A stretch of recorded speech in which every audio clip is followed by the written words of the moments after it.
ஆதியே துணை.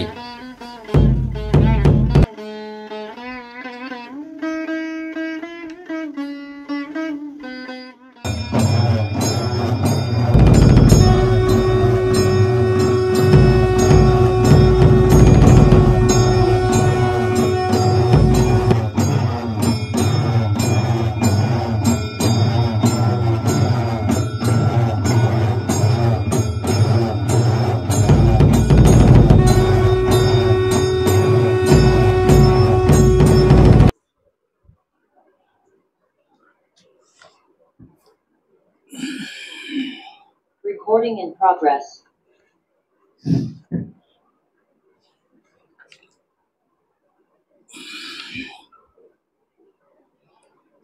அனைவருக்கும் நமஸ்காரம். சமரசவே வேதநாதாவே ஜாதிகளின் கர்த்தாவே மெய் வழிநாமநாதமே மெய் வழி ஆண்டவர் திருவடிகளே சரணம். முத்தே பூர்ணம் மெய்யாகவே சத்ரீகம் கோடி கால மக்களிடத்திலும் உள்ள சர்வ மூலமந்திர ரூபிய மகான்மராய் பகவான் சாலை ஆண்டவர்களே மாரண மரணைகளை போக்குகின்ற நமது குலதெய்வம் பிரம்ம பிரகாச மெய்வழிச்சாலை ஆண்டவர்கள் வாக்கியம். ஜாதிகளின் கர்த்தாவே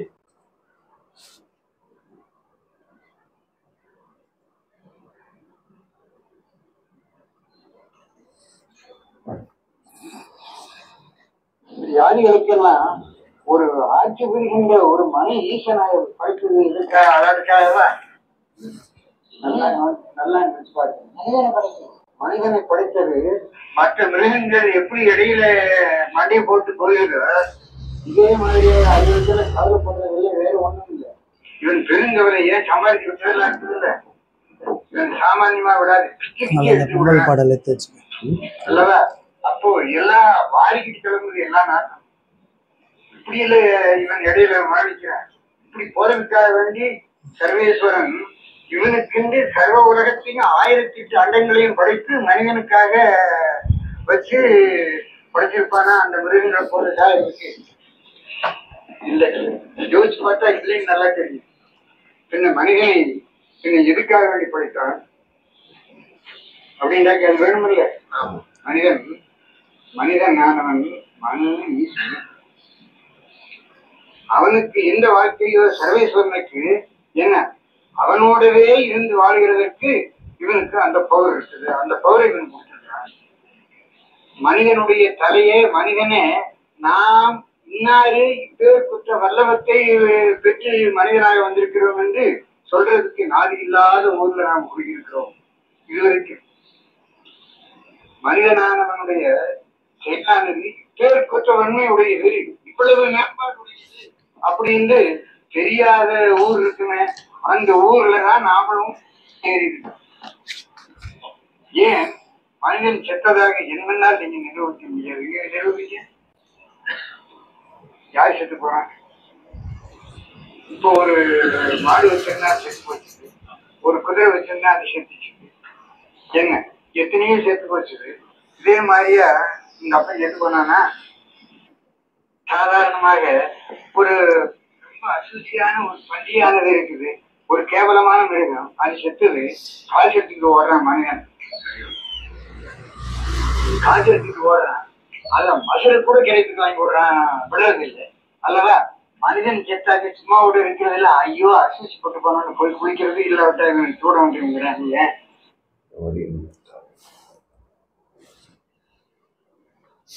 அனைவருக்கும் நமஸ்காரம். இன்றைய நமது புதுக்கோட்டை நிகழ்நிலை சபையில் ஒரு சிறப்பான முத்தி பெரு சிறிய மாற்றம் ஒன்று. நமது ராஜா மூவருக்கு பதிலாக இன்றைக்கு நமது மாமா மெய்வழி கோவிந்த முதலாளுடைய புதல்வர் நமக்கெல்லாம் நம்ம பேசுறது எல்லாத்தையும் இப்போ லைவாக ஆண்டாண்டு காலம் பார்க்கக்கூடிய அளவுக்கு தேவனின் திறவுகோல் என்று ஒரு யூடியூப் சேனல் ஆரம்பித்து பல்வேறு நிகழ்வுகளை நமக்காக தத்துருவமாக சிரமம் பாராமல் நமக்காக அதெல்லாம் டெய்லி அதை போட்டுட்டு வர்றாங்க. அவர் தான் இன்னைக்கு அதனுடைய உரிமையாளர், இயக்குனர்.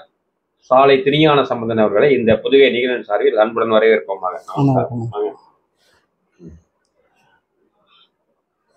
முத்திபூர்ணம் மியாகவே சதுரீகம் கொடிகால மக்களிடத்திலமுள்ள சர்வ மூலமந்திர ரூபி மகாந்திராய் ஆண்டவர் உய்ய வீடேற்ற வந்த உலபல மதங்கள் எல்லாம் உய்ய வீடேற்ற வந்த உலபல மதங்கள் எல்லாம் செய்தொழில் பலியாதாகி இரண்டொன்றாய் கூடி பேசி வையக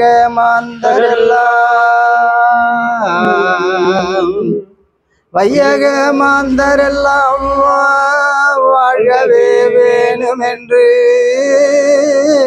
மெய்வழி சாலை வந்து விளங்கி நின்றோங்கும் இந்நாளே.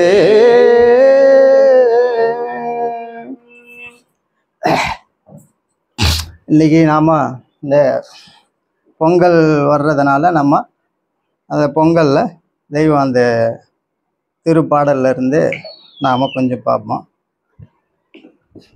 இப்போ நமக்கு பானைப்பள்ளி பாடல் அப்படின்னு இது தலைப்பு தெய்வம் கொடுக்குறாங்க. அந்த பாடல்ல இருந்து நம்ம ஆரம்பிப்போம். ஆதிய துணை பானைப்பள்ளி பாடல். ஆதிச்சாலை நாட்டு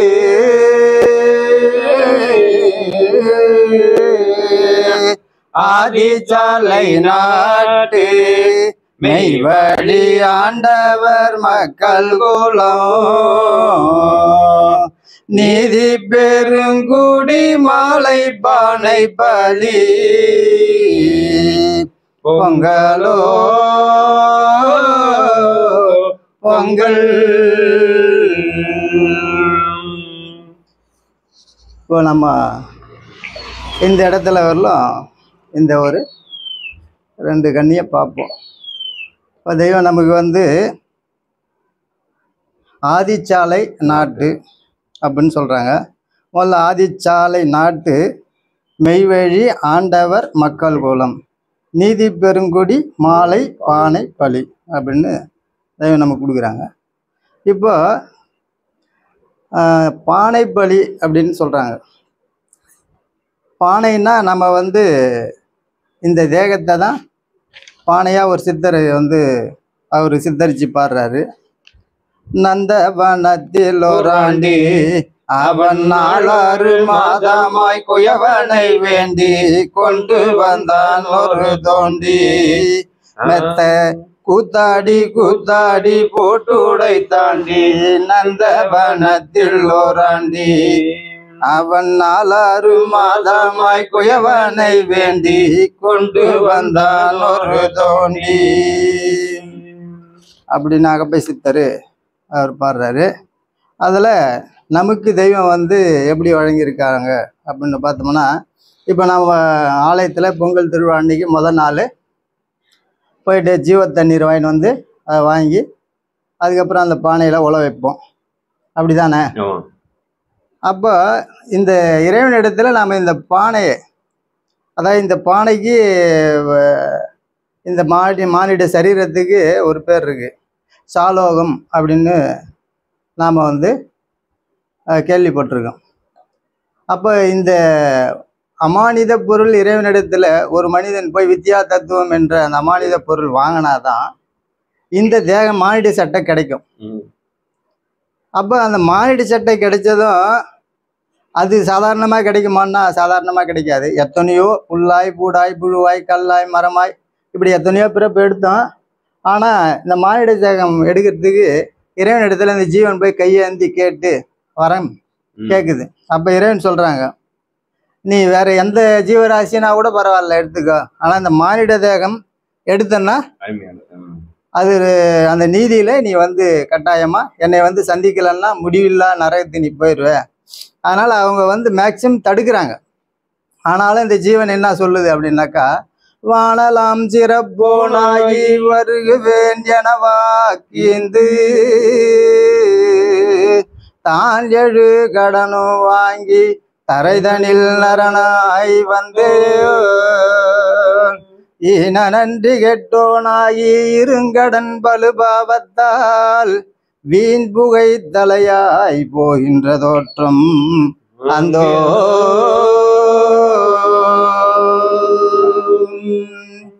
அப்ப இப்படி வீணானி போயிடுவ, இறைவனை வந்து என்னை வந்து நீ சந்திக்கலன்னு சொன்னா அந்த இடத்துல நீ வீணாயிடுவ, அதனால வேணான்னு தடுக்கிறாங்க. ஆனா நாம என்ன பண்ணோம், ஒவ்வொருத்தரும் அதை கேட்கல. அந்த நித்திய தேகம் அழிவில்லாத புகழ் உடம்பு கிடைக்குது இல்லவா, அதுக்காக நம்ம கேட்டு அந்த வரத்தை நம்ம வாங்கிட்டு வரோம். அப்போ அந்த வரம் வாங்கினதும் அப்போ அவங்க அந்த ஜீவ தண்ணீரை தராங்க. இலவசமா ஜீவ தண்ணீர் நான் உனக்கு தருவேன். அப்போ அதை வாங்கி தான் இப்போ இந்த பானை ஓணும்னாக்கா என்ன ஓணும், ஒருவன் ஜலத்தினாலும் ஆவியினாலும் பிறவாவிட்டால் தேவனுடைய சாம்ராஜ்யத்தில் நீ அடைய முடியாதுன்னு பைபிள் சொல்லுது. அப்போ ஜலத்தினால் அப்படின்னாக்கா ஒரு சுக்கில ஜலம், விந்து ஜலத்தினால தான் இந்த மானிட சட்டை எடுக்க முடியும். அதுதான் இறைவன் வந்து நமக்கு அந்த பொங்கல் திருவிழாவில் ஜீவ தண்ணீரை நம்ம வாங்குறோம். அந்த ஜீவ தண்ணீர் வாங்கினது என்ன கிடைக்குது, இந்த பானை வந்துருச்சு, இந்த தேகம் கிடைச்சிருக்கு. இந்த தேகம் கிடைச்ச உடனே அதை வாங்கி உலை வச்சு மகிழ்ச்சி பொங்க செய்யணும். அந்த மகிழ்ச்சி பொங்குவதற்காகத்தான் நாம அந்த நித்திய தேகம் பெறுறது தானே. எத்தனையோ பிறப்பு எடுத்து இறந்துட்டோம். ஆனா இந்த வாட்டி அப்படிலாம் ஆகக்கூடாது, மனிதன் அழிவில்லாத நித்திய பெரிய ஒரு மாபெரும் வாழ்க்கை வாழணுன்னு தான் அதை வாங்கிட்டு வந்தான். அப்படி வாங்கி வந்து நம்ம காலமெல்லாம் என்ன பண்ணோம் அப்படின்னு பார்த்தோம்னாக்கா, ஆறறிவு உடல் எடுத்து ஐயறிவு நுகர்ச்சியிலேயே கிடந்து உழன்று ஆரூர் செல்லுவதற்கு வழி தெரியாது, அதற்கென்றே தூலமும் அதன் நகப்புற கருவிகளும் வைத்து படைத்திருக்கின்ற காரணத்தினாலே அதிலும் நான் பெரிது நீ சிறிது என்று உழைந்து அலறி திரியும் செய்முறையானது. இப்படி அந்த 6 அறிவு நாம பெற்று வந்த மனிதன் அந்த நித்திய வாழ்க்கையை அடைவதற்காக தான் அதை நம்ம வாங்கினோம். ஆனா நாம அந்த வேலை செய்யல. அதுக்கப்புறம் ஒரு மெய்குருபுரான் மூலியமா நமக்கு தெய்வம் கிடைச்சதுனால அந்த அந்த மெய்ப்பயனை நம்ம இன்னைக்கு நம்ம இங்கே வந்து அடைஞ்சோம். ஆனால் எவ்வளோ பேருக்கு இது ஞானம் ஒன்று இருக்குதுன்னு நம்ம வார்த்தையாகவும் புராணங்கள்லையும் தான் கேட்டிருக்குமே கண்டி, ஆனால் நிஜமாக யாரும் அடைஞ்சதா இதுவரையில இல்லை. அப்படி அடைஞ்சிருக்கவங்க என்னவா இருக்கிறாங்க அப்படின்னு பார்த்தாக்கா 63 நாயன்மார்களும் மாணிக்க வாசகர், திருஞான சம்பந்தர், அப்பர், சுந்தரர் இவங்கெல்லாம் தான் பெற்றிருக்காங்கன்னு வேதத்தில் இருக்குது. அதே போல் திருவள்ளுவர், இப்படி திருவள்ளுவர் பெருமான், இப்படி இவங்கெல்லாம் வந்து இந்த மெய்ஞானத்தை பெற்றிருக்கிறாங்க. இது வேத வாயிலாக தெரியுது. மக்கள் இதை அடைஞ்சிருக்கிறாங்களா அப்படின்னு பார்த்தோம்னா அதுமாரி ஒன்றும் கேள்விப்பட்ட மாரி இல்லை. அது முத்தி நிலையை எப்படி அடையிறதுன்ற நமக்கு தெரியல.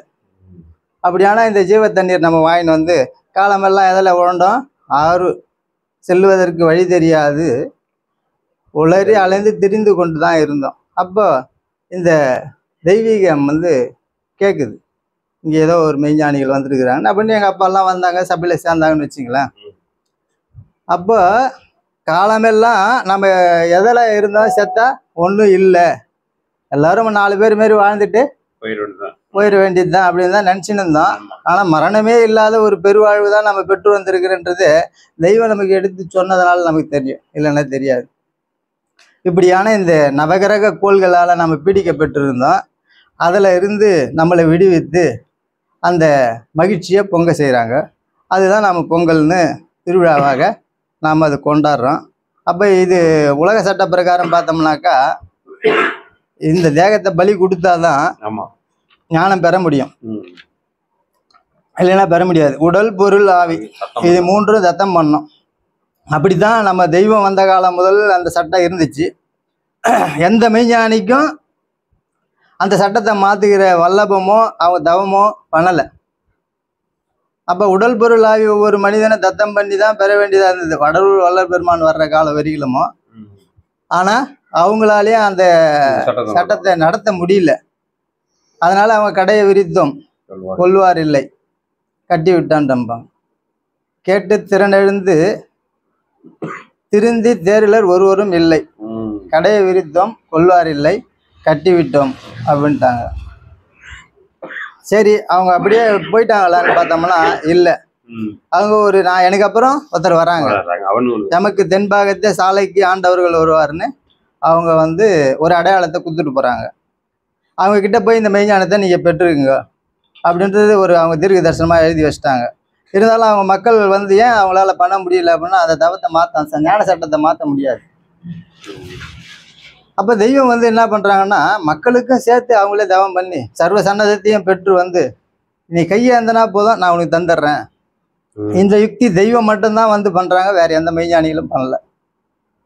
எப்படிடா இவனை அந்த ஆபத்துலேருந்து காப்பாற்றுறதுன்னு பார்க்கும்போது அவங்களே அந்த தவத்தை செஞ்சு அதை மாற்றுறாங்க. அப்படியான இந்த பானைப்பள்ளி பாடலில் இருந்து நாம் இப்போ பார்ப்போம்.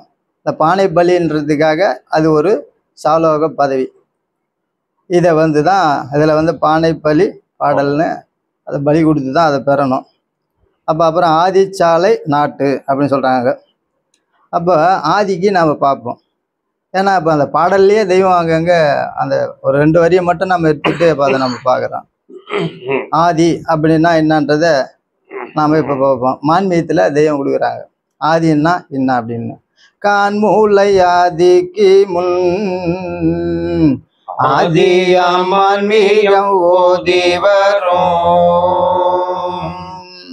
அப்போ கான்முலை ஆதிக்கு முன் ஆதியாக இருந்த அந்த வஸ்து அதுக்கு பேர் அனாதி. அப்போ கான்மூலை ஆதிக்கு முன் ஆதி யாம் அப்படின்னு தெய்வம் கொடுக்குறாங்க. அப்படி அந்த ஆதி மூல ஆவியானது ஒரு ரூபம் தாங்கி திருமணி தாங்கி வருது. அதான் இதில் இது கொடுக்குறாங்க. கான்மூலை ஆதிக்கு முன் ஆதியான்மீகம் ஓதி வரும். அப்படி அந்த ஆதி மூல ஆவியானது ஒரு வேதத்தை இறங்குது. ஆதி முதல் மறையும் அவ்வல் கிரந்தங்களும் ஆதி முதல் மறையும் அவ்வல் கிரந்தங்களும் ஆதி நடுநிலையும் ஓது முடிவு பலன் கான்மூலை ஆதிக்கு முன் ஆதியான்மீகம் ஓதி வரும். இப்போ உலகத்துக்கு இதுவரையில முதல் மறை வரல. இப்போ தெய்வம் தான் முதல் நூலாக ஆதிமை உதயபூரண வேதாந்தம். இதை படிக்கிறவங்களுக்கு என்ன கிடைக்கும் அப்படின்னாக்கா வையகத்தையும் வானகத்தையும் சர்வகால காலங்களையும் சர்வ காலத்திற்குள் அடங்கிய அழிவில்லாத நித்திய பூரண மேம்பாடுகள் அனைத்தும் கையில் வரவழைத்து தரும் கிரயத்தை உடையது இந்த கிரந்தம் அப்படின்னு தெய்வம் நமக்கு அதில் கொடுக்குறாங்க. அப்போ இதுதான் முதல் மறையாக வந்தது. அது ஆதி முதல் மறையும் அவ்வல் கிரந்தங்களும். அப்போ உலகம் தோன்றிய நாள்லேருந்து வேதம் எல்லாம் வந்துருக்குது. அதெல்லாம் என்னவா இருக்குதுன்னு பார்த்தோம்னா ஒரு வழி நூல். அது ஒரு முத்தி நிலையை அடையிறதுக்கு உண்டான ஒரு வழி தான் காட்டக்கூடிய ஒரு வேதமாக அது இருந்து வருது. முதல் நூல் இப்போ தான் வந்துருக்குது. அதை தான் தெய்வம் அது கொடுக்குறாங்க. அப்புறம் பாதி நடுநிலையும் ஓது முடிவு பலன் கான்மூலை ஆதிக்கு முன் ஆதியான்மீகம் ஓதி வரும். அப்போ இந்த தேகத்தை ஒரு மனிதன் கீழான நரகத்துக்கு போனோம்னாலும் சொர்க்கத்துக்கு மேலான சொர்க்கத்துக்கு போனோம்னாலும் இந்த நடுவில் இந்த தேகம் வேணும், பாதி நடுநிலையும். அப்போ இந்த தேகத்தை வச்சு தான் இவன் அந்த மோட்ச நிலையை அடைய முடியும். பாதி நடுநிலையும் ஓது முடிவு பலன். அப்போ அதுக்கப்புறம் இன்னும் இது போல் பார்த்தோம்னாக்கா ஆதிச்சாலை நாட்டு, அது ஆதிச்சாலை நாட்டு, அந்த நாட்டுக்கு நம்மளை கொண்டு போகிறதுக்காக அது வந்தது. ஆதி தலை நாளில் நான் அறிந்து தொட்ட நிதிமையை ஜோதி அறந்துலங்கும் சுத்த நெறி சத்தியத்தில் அப்போ அந்த ஆதி தலைநாளில நமது தெய்வம் அவர்கள் தனியமணி பிரான் அவர்களை வந்து சந்திக்கிறாங்க. அந்த வேம்பு விருட்சத்தின் அடிநிழலிருந்து கண்டு அவங்கள கை போட்டதுனால தான் நமக்கு வந்து இன்னைக்கு இந்த ஒரு ஊரே உண்டாயிருக்குது. அப்போ அங்கே வள்ளல் பெருமான் அவங்க அந்த ஞானக்கடையை மூடிட்டு அதுக்கப்புறம் அவங்க சொல்கிறாங்க 29 வருஷத்துக்கு மேல் ஞான சித்திபுரம் நமக்கு தென்பாகமாக சாலைக்கு ஆண்டவர்கள் வருவார்கள் அப்படின்னு அவங்க தீர்க்கதரிசனமாக கொடுத்துட்டு போகிறாங்க. அப்போ அந்த 27 ஆண்டுகள் கழித்து தெய்வத்தை வந்து பாட்டையா வந்து கைப்போடுறாங்க. அதுதான் அவங்க இங்கே கொடுக்குறாங்க. ஆதி தலைநாளில் நான் அறிந்து தொட்ட நீதிமையை. அப்போ அவங்க 12 குருமார அவங்க வந்து கை போட்டாங்க. ஆனால் ஒன்றும் வந்து உருப்படியாக ஒரு மெய்குருவாக அது இல்லை. ஏன் அப்படின்னாக்கா அந்த ஞானத்தை அடையிறதுக்கு அவங்க பட்டப்பாடு இட்ட கண்ணீரும் கொஞ்சம் அல்ல நெஞ்சம் இல்லை பாவிமானம் பதை பதை தேங்கி உருகின்ட்டாங்க. அப்போ நாம் வந்து பார்த்தோம்னு சொன்னால் அவங்க ஒரு 12 குருமார அவங்க தேடி அடைந்து அவங்க பட்டப்பாடு நாம் படக்கூடாதுன்றதுக்காக தான் தெய்வம் வந்து அதை எளிமையாக்கி வச்சாங்க அந்த ஞானத்தை. அப்போ பாட்டையாவை வந்து தெய்வம் வந்து சந்திக்கிறாங்க. அப்போ அவங்க வந்து மேற்கு முகமாக வந்து கிழக்கு முகமாக அவங்க அந்த சாலை வழியாக வீதியில் சென்று போய் கொண்டு இருக்கிறாங்க. அப்போ தெய்வம் வந்து வடக்கு வந்து தெற்கு முகமாக அவங்க தன்னுடைய குடிலுக்கு போகிறாங்க. அப்போ 2 பேரும் கிராஸ் பண்ணுற அந்த சந்திக்கிற ஒரு நேரம் அதுதான். அப்போ அவங்க அங்கேருந்து சாலை வழியாக ஏறி போகும்போது இவங்க ஒரு 2-3 ஸ்டெப்பு பாட்டையா தெய்வத்தை தாண்டி அப்படி முன்னால் போயிடுறாங்க. அப்போ பாட்டையா வந்து நினைக்கிறாங்களாம், நான் தூரமாக போய்விடுவதற்குள்ள என்னை கூப்பிடு. அப்படி வேகமாக நடக்கலையா, தருகி தருகி மெல்ல நகர்வது போல அவங்க அந்த நடையே நம்மளை இவங்க யாரோ பெரியவர் ஏதோ ஒரு நம்மளை கூப்பிடுன்னு சொல்கிற மாதிரியே போகிற மாதிரி இருக்குது. நான் உள்ளத்தில் பொட்டான நினைவில் வந்து தோணுது. அவங்க தாண்டி போன உடனே இவன் உள்ளத்தில் போய் உனக்கமா உள்ளமதில் இறக்கமதில் இல்லையோ அப்படின்னு ஒரு கேட்குற மாதிரியானவே அந்த ஒவ்வொரு அசைவுக்கும் அவங்க 1000 விளக்கம் கொடுக்கலாமா அவங்க பாட்டையாவுடைய அந்த திருமணி அசைவு. அப்போ உடனே அவங்க அந்த அசைவை இவங்க குறிப்பு உணர்றாங்க. தெய்வம் சடார்னு இடது பக்கமாக போய் அடியனுடைய குடிசைக்கு எழுந்தருள வேண்டும் அப்படின்னு கேட்கும் போது அவங்களும் நீண்ட நாள் பழகியது போல, எப்படியே நீண்ட நாள் பழகியவங்கள போல அப்படியே சிரிச்சுக்கிட்டே தலையை அப்படின்னு தலையை ஆட்டி சரின்னு அவங்க கொண்டு போகிறாங்க. அங்கே போயிட்டு விடுதியிலே போய் அவங்க அதுக்கப்புறம் காலை பலகாரம்லாம் சாப்பிட்டு அப்புறம் நெல்மண்டிக்கு வந்து இந்த மெய்ஞான விஷயங்களை அரிது நேர்ந்ததை பற்றியும் இல்லற தர்மத்தை பற்றியும் யோக சாதனையை பற்றியும் எல்லாம் பேசிக்கிட்டு வராங்க. இப்படி வரும்போது தான் அவங்க 2 எல்லாம் சரமாரியாக எடுத்து ஞானமே வந்து தெய்வம் கொடுத்தா தான் பாட்டையாவே வாங்கணும் போல் அந்த மாதிரி அவங்க அந்த மாதிரி நினச்சி அவங்க பேசிக்கிட்டு இருக்காங்க. ஏன்னா அவங்க கையில் வச்சிருக்கிற சரக்கு அது மாதிரி. இவங்க என்ன பண்ணிட்டாங்க, சரி நமக்கு ஒன்றுமே தெரியாத மாதிரி இவங்க சிந்தனையற்று உக்காந்துருக்குறாங்களாம். அப்படி இருக்கும்போது என்ன பெரியவரே, நாம் இதுவரையில் பேசி வந்த சிவராஜ யோகம் சரிதானே அப்படின்னு, சரிதானே அப்படின்னாக்கா சரின்னு சொல்லுன்னு அர்த்தம் அப்படின்னு அவங்க கேட்குறாங்க. சரிதானே அப்படின்னா சரின்னு சொல்லுங்க அப்படின்றாங்க. அவங்க இவ்வளோ நேரம் ஒரு குரல் நீட்டியும் அது இறக்கியும் அப்படி பேசினே வந்தவங்க எதுவுமே பேசாத அமைதியாக இருந்துடுறாங்க. நாம் சொல்ல வந்த இந்த யோக சாதனையின் சூறை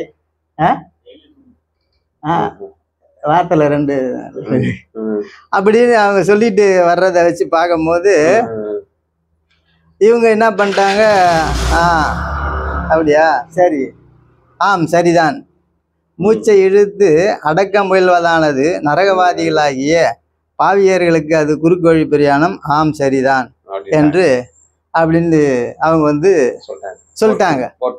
ஆம் சொன்ன உடனே மகிழ்ச்சி அடைஞ்சாங்க. அது அவங்கள வந்து தடார்னு அவங்கள போட்டு அடிக்க கூடாதுன்னு தெய்வம் என்ன பண்ணிட்டாங்க, பாட்டையா ஆம் சரிதான், மூச்சை இழுத்து அடக்க முயல்வதானது நரகவாதிகளாகிய பாவியார்களுக்கு குறுக்கு வழி பிரயாணம், அது ஆம் சரிதான்ட்டாங்க. எப்படி இருக்கும்? எத்தனையோ பேர் ஞானி என்று வந்தவர்களும், யோகி என்று வந்தவர்களும், சித்தர் என்று வந்தவர்களும், வித்வான் என்று வந்தவர்களும் எல்லார்கிட்டையும் சபாஷ் பட்டம் வாங்கி சும்மா அப்படியே திமித்து தெய்வம் வந்து அந்த கம்பீரமான ஒரு ஆமா நம்மளுக்கு மேல யாரும் கட்டுறவங்களே இல்லடா அப்படின்றதுல தெய்வம் இருக்காங்க. தெய்வத்துக்கு என்ன டக்குன்னு நினைவுல வருதான், என்னடா அது ஒரு ரோட்ல போயிருந்தவரை நம்ம கூட்டின்னு வந்து அவருக்கு சாப்பாடு எல்லாம் போட்டு பலகாரம் எல்லாம் கொடுத்து வீட்டுல உட்காந்து வச்சோம்னா நமக்கு சாதகமா பேச அவங்க எதிர்ப்பா பேசுது இல்ல, நமக்கு எடுத்தது தின்னுபுட்டு இது தெய்வம் வாக்கியத்திலேயே கொடுப்பாங்க அப்படின்னு தெய்வம் நினைச்சாங்களாம். இதுக்கு கண்டி ஆன்சர் கண்டி தராத போட்டோம் அப்புறம் வச்சுப்போம் பெரியவரை அப்படின்னு அவங்க நினைக்கிறாங்களாம். அப்ப உடனே அடுத்தது இது அந்த ஆதி தலைநாளில் தெய்வம் வந்து அநீதி தோட்ட நீதிமைக்காக நம்ம இதை எடுத்துன்னு வரோம்.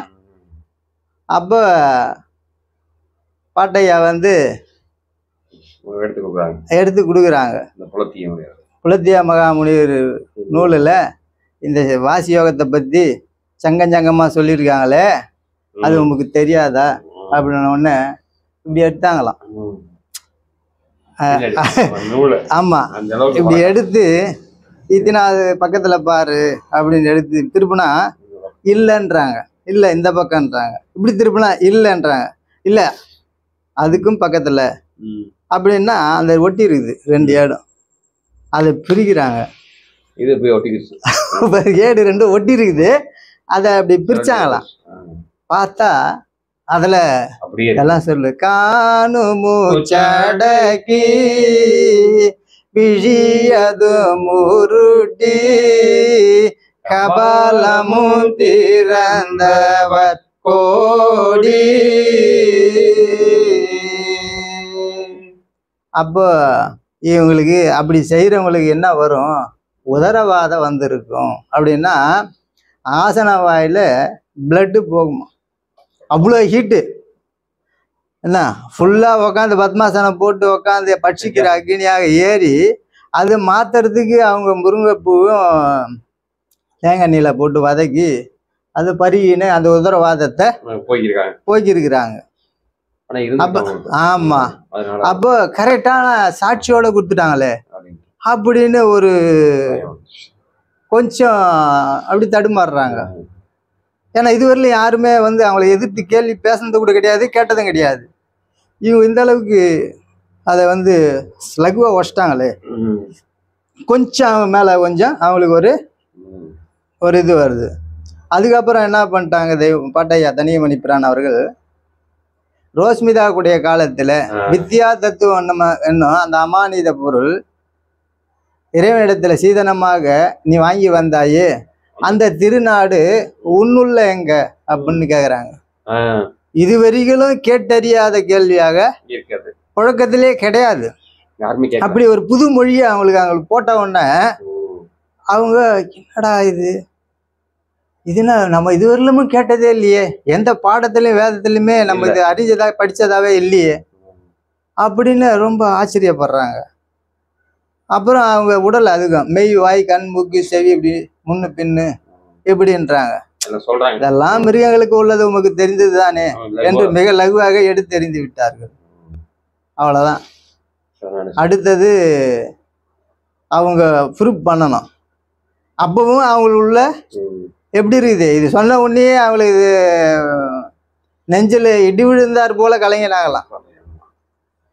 அங்க வாசியை வந்து உடைச்ச உடனே உள்ளத்துல இடி விழுந்தார் போல் கலைஞனார்கள்.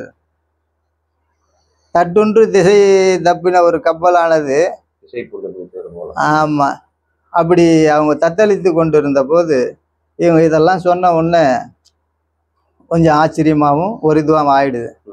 அதுக்கப்புறம் கொடுக்குறாங்க பாட்டையா, அதாவது அன்னம் மயில் வாசி என்னும் குதிரையில் ஏறி மெகராஜி வைகுந்தம் கைலாயம் மெகராஜி என்று போய் வருவதாக சுருதிகளும் வேதங்களும் மக்கள்களும் மொழிந்து கொண்டு வருகிறார்களே, அது ஆம் நிஜமே தான் நாங்களாம். அப்பதான் திசையுற்ற கப்பலானது திசையை வந்து அடைஞ்ச போன்றோம், உயிர் நீத்த உடலில் மீண்டும் உயிர் வந்து சேர்ந்த போலும் அவங்களுக்கு இருந்தது. உடனே திடுக்கிடுறாங்க. அப்படி பார்த்தோம்னா உடனே எழுந்து அவங்க என்ன நினைச்சாங்க அப்படின்னா அந்த தெய்வம் அந்த இதுல கொடுப்பாங்க. ஐயனின் சன்னதி முன் தலை நாளில் அறிந்தவன் போல் அறிவுரைத்தே அதும் பொறுத்தாய் இருதலையின் கொல்லி நடு ஊரெரும்பாய்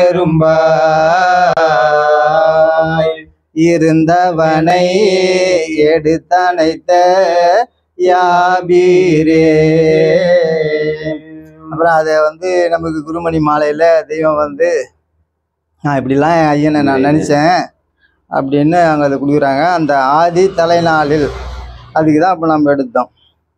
அந்த ஆதி தலைநாளில் நான் அறிந்து தொட்ட நீதிமையை அப்படின்னு நமக்கு வந்து தெய்வம் அங்கே கொடுக்குறாங்க.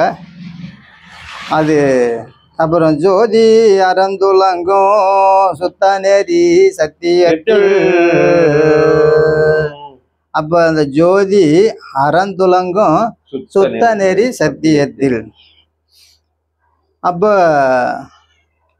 அவங்களுக்கு அந்த ஜோதி அறந்துலங்க அங்க வைக்கிறாங்க.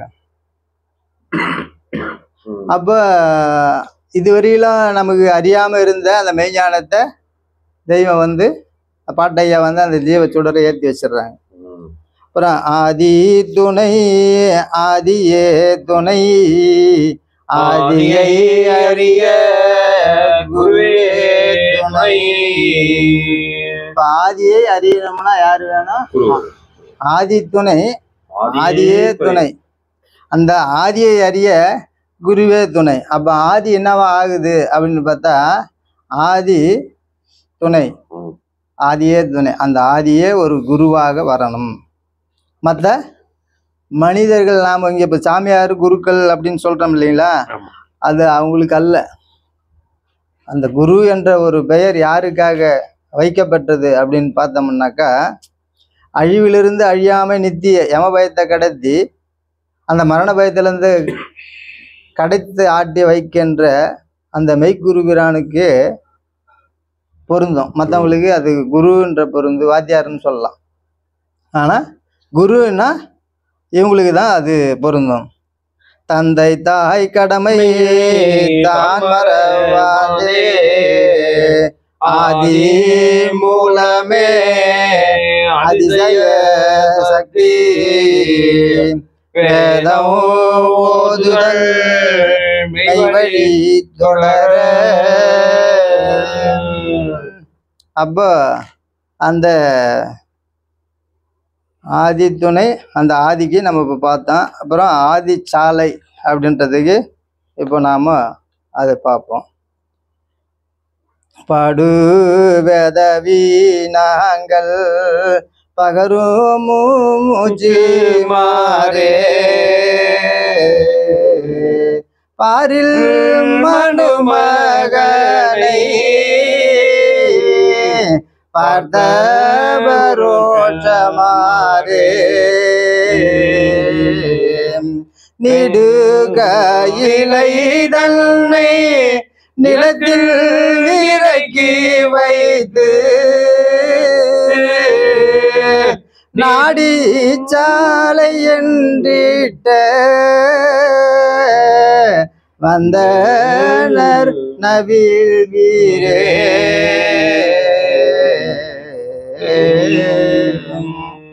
அப்ப இங்க சாலைக்கு இங்க வந்து அவங்க ஒரு ஊரிய சாலை என்ற ஒரு மெய்மேனி ஜெகந்தனில் பிறங்க கண்டேன் அப்படின்னு தெய்வம் வந்து நமக்கு கொடுக்குறாங்க.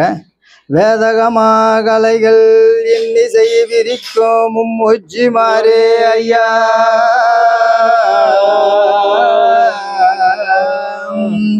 ஆதி மனுமகன் அவர்களை பார்த்த கண்களை உடையவர்களே, கைலாயத்தை இப்பூமண்டலத்திற்கு இறக்கி சாலை என்று பெயர் சூட்டி வைக்க செல்லுகின்றேன் என்று சொல்லிவிட்டு இங்கே வந்தார்கள். அந்த மனுமகன் எங்கே ஐயா?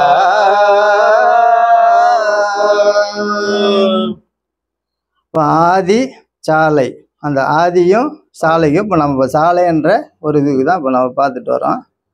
அப்போ இப்படி வந்து கைலாயத்தை இப்பூமண்டலத்துக்கு இறக்கி சாலை என்று பெயர் சூட்டி வைக்க செல்லுகின்றேன் என்று சொல்லிவிட்டு இங்கே வந்தார்கள். அவர்கள் யாரு? அவர்கள் தான் மனுமகன் அப்படின்னு சொல்றாங்க. அப்ப வேதகமா கலைகள் இன்னிசை விரிக்கும் மும்முச்சி மாறு தேடின்னு வராங்க. எங்க ஆதி மனுமகன் கைலாயத்திலிருந்து பூலோகத்துக்கு இறங்கி வந்துட்டாங்க. அவன் இன்னும் கைலாயத்துல ஆளை காணோம் அப்படின்னு மும்முச்சிமார்கள் தேடின்னு வராங்களா? ஆமா, வேதகமா கலைகள் இன்னிசை விரிக்கும் மும்முச்சி மாறே ஐயா. ஆதி மனுமகன் அவர்களை பார்த்த கண்களை உடையவர்களே. அப்ப ஆதி மனுமகனே இதுவரையிலும் யாரு பார்த்தா? இன்னும் முன் வந்த காலங்கள்ல இது நாள் வரிகளும் நம்ம கடைசியா நமது தனியமணி பிராணன், அதாவது நம்மளுடைய வள்ளலார் காலம் முதல் கொண்டு ஆதி மனுமகனை யாரும் பார்க்கல. பாட்டையா வந்து தான் தெய்வத்தை எடுத்து அந்த உருவு இந்த அகில உலகங்களை உலகம் தோன்றிய நாள் முதல் கொண்டு யாரும் இன்னும் பார்த்ததாக இல்லை. ஆனா தேவர்கள்லாம் இறைவனுடைய திருமேனியை காணணும்னு எதிர்பார்த்து கொண்டு இருக்கிறாங்க. ஆனா அவங்க கடைசி கலிகாலத்துல வந்து அவதாரம் பண்றதுனால அவங்க இந்த கலிங்கிட்ட எங்க நம்ம சிக்கிர போடணும் பல பேர் வராமையா அங்கே நின்றுடுறாங்க. அரக்கர் வானவர் மனுக்கள் யாவரும் அலைந்தலைந்தின்னோ காணோனா ஆதிநாயக தேவனை அடிமை கண்டு கலந்தனா. அப்போ வந்த அனந்தாதி தேவர்கள் எல்லாம் யாரு? எப்பேற்பட்டவர்கள் அப்படின்னாக்கா, அப்ப இதுவரைக்கும் வந்த மெய்ஞானிகளே ஆதி மனுமகனை சந்திக்கலன்னு சொன்னா அப்ப அவங்கெல்லாம் யாராதான் இருப்பாங்க? அவர்கள் தெய்வம் பட்டம் கொடுக்குறாங்க. நவநாத சித்தர், நவநாத முனிவர் சித்தர்னு தெய்வம் அவங்களுக்கு வந்து தீர்க்க தரிசிமார்களாக நாம் உங்களை ஆக்கி வைத்திருக்கிறோம் அப்படின்னு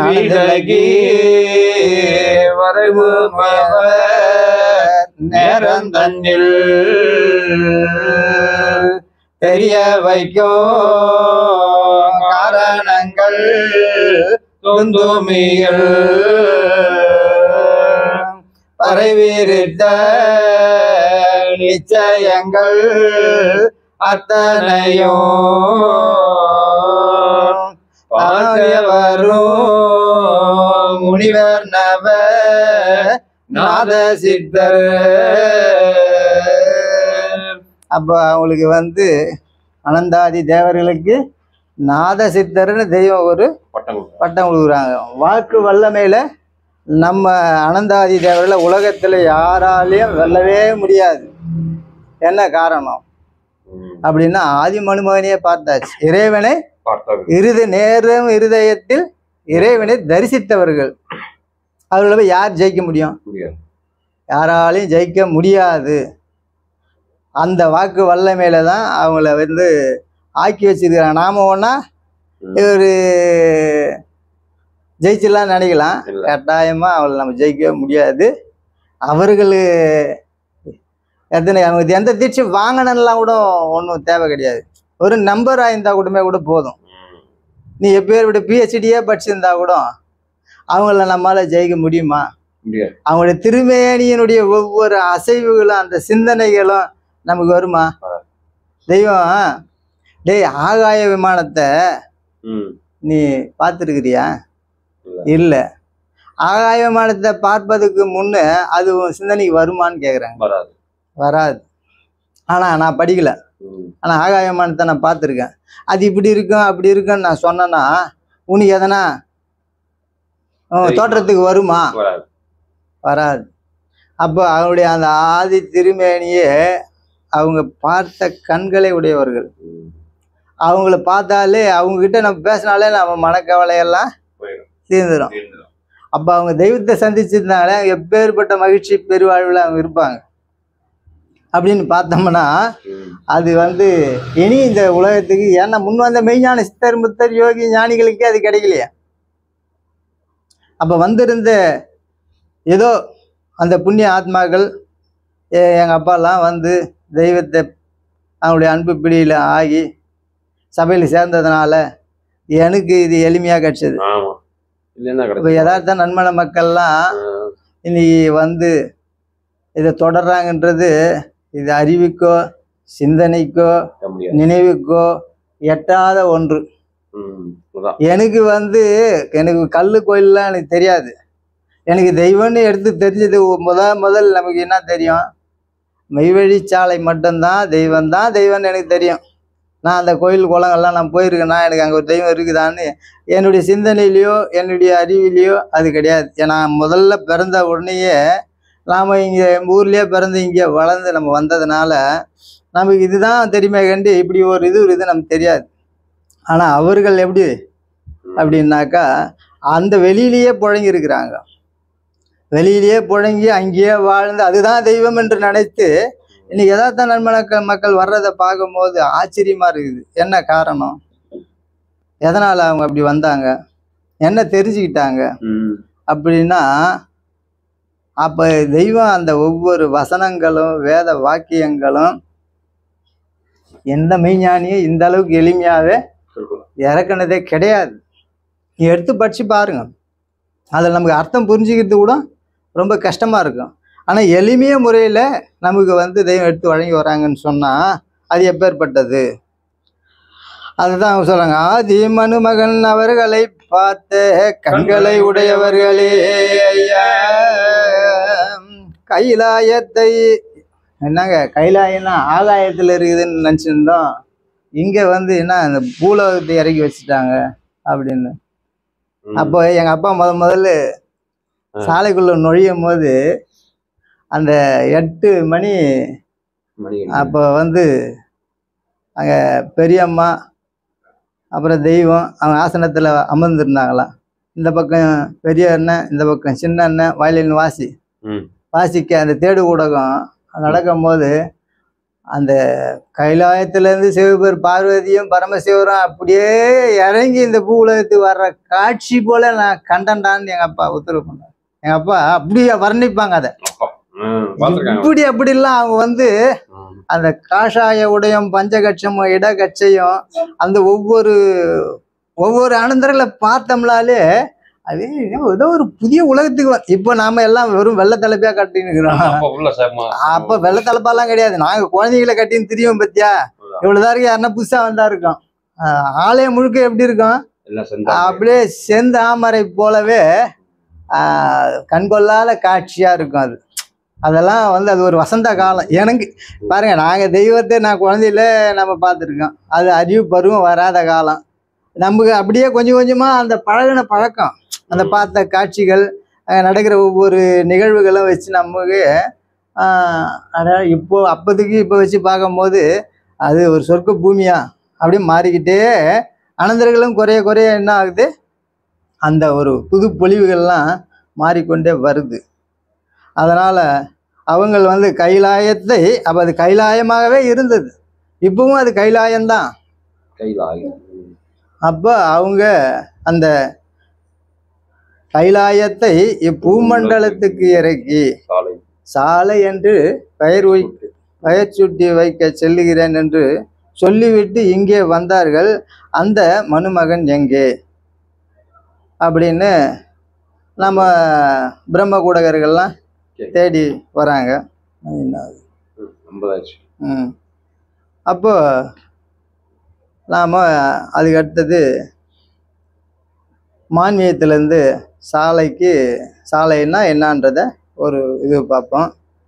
வளர்குழந்தை குமார பருவத்தில் சொல்கிறாங்க 55வது பக்கம். ஒருவர் மைத்திரேய புத்தர் என்றும், ஒருவர் ஆண்டவர் என்றும், ஒருவர் இறுதி தீர்ப்பர் என்றும், ஒருவர் கடைசி மெசையாவென்றும், ஒருவர் கல்கி என்றும், ஒருவர் சாலையாண்டவர் என்றும், ஒருவர் பொன்னரங்கர் என்றும், ஒருவர் கர்த்தாதி கர்த்தர் என்றும், ஒருவர் சோஷியாஷ் என்றும், அஸ்வதாயரேதா என்றும், ஒருவர் மெய் என்னும் ஓர் மதம் ஸ்தாபிக்க வருகின்ற மகதியவர்கள் என்றும் இன்னும் இவ்வாறான ஆனந்த நாமங்கள் எல்லாம் திவ்யதேசத்துல அவங்களுக்கு பல நாமங்களை சொல்லி வராங்க.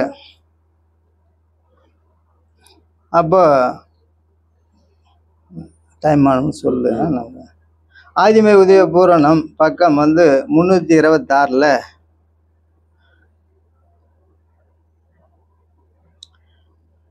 சாலை என்றன் சோழினா பைதன்னை, அதாவது சாலை என்றன் சோழினா பைதன்னை, சாலை ஐயன்றன் சோழினா பைதன்னை வேல் கொண்டு ஈட்டி விரித்து உள்ளே காட்டிட. அப்போ அதில் அவங்க சோழினா பைதன்னை சாலை ஐயர் அப்படின்னாக்கா நம்ம தெய்வம் அவர்களுக்கு எத்தனையோ நாமங்கள் அது இருக்குது. அந்த சாலை என்ற நாமமே அது கவர்மெண்ட் ஒன்னோட ஒன்று அடிதுடி வம்பு பண்ணி என் தலையில கட்டுச்சு அப்படின்னு தெய்வம் அது கொடுப்பாங்க. அப்படி ஆனால் எல்லா தீர்க்கதரிசனமும் அது அந்த சாலை என்ற ஒரு நாமத்தின் மீது ஏறி வருவார்கள்னு கொடுக்குது. சாலைக்கு நிறைய இருக்குது. அது நம்ம அதுக்குள்ளே நம்ம அடுத்த இதுக்கு போவோம். இப்போ நாட்டு ஆதி சாலை நாட்டு, அந்த நாட்டுக்கு எல்லாம் பார்ப்போம். அது பார்த்தாலும் சரியாயிடும். ஆலயம் புகுதல் அழிவிலா வாழ்வு தன் பெரு ஆலயம் தனித்தரற்றவம் காட்டகத்தேரி நாட்டு நன்னாட்டம் வீடு கண்டெடுக்க பாடு நற்பயனே திருமதி ஆட்சி உருமதி ஓம்பும். நாட்டுன்னா முடி, அதுக்கு ஒரு பேரு. நம்ம முடி போடுறோம் இல்லையா, அதுக்கு பேர் நாட்டுன்னு பேர். அப்போ இது காட்டகத்தேரியே நாட்டு நன்னாட்டம். ஒரு பொருள் மேலேயே ஒரு இது போல அந்த இச்சை வைக்கிறோம் இல்லையா, அதுக்கு நாட்டம்னு பேர். அப்போ இங்கே தெய்வம் அதுக்கு அந்த பாடல்ல கொடுக்குறாங்க. சிவபூரத்தரசர்கள் தென்பாண்டி நாட்டாரன், சிவபூரத்தரசர்கள் தென்பாண்டி நாட்டாரன் துவரி சூழ் உலகத்தில் ஓதிய படிக்கேனாம் ஆதிச்சாலை நாட்டு ஆதிச்சாலை நாட்டு மெய்வழி ஆண்டவர் மக்கள் குலம். அந்த நாட்டுக்கு அவங்க அந்த சிவபுர தென்பாண்டி நாட்டாரன் அப்படின்னு கொடுக்குறாங்க. பொங்கும் கடல் சூழுலகம் எங்கும் புகழும் எங்கும் புகழும் பூந்துரை நன்னாடர் சார்ந்த சாலையில். அப்போ அந்த பூந்துரை நன்னாடர் சார்ந்த சாலையில் அந்த நாட்டுன்றதுக்கு தெய்வம் நிறைய கொடுக்குறாங்க.